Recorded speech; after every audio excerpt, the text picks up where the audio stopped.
habang binabaybay ko to, kahabaan ng EDSA, bigla ako may naisip na para bang sumagi sa isip ko na ang dami kong tanong sa sarili ko na hindi ko maisagot. Ano kaya to?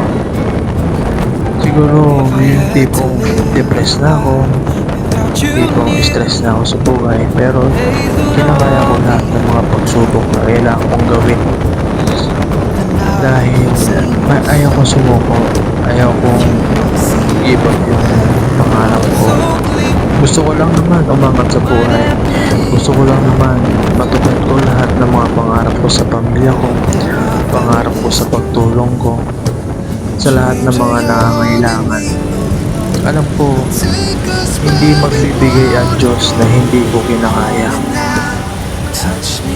Sa oras na ito, habang binabaybay ko tong EDSA, ang lalim ng iniisip ko. Dahil alam ko, kakayanin ko lahat hanggang sa dulo ng laban na ito. Makukuha ko rin yung tagumpay ko. Sana itong video na ito maging aral sa inyo.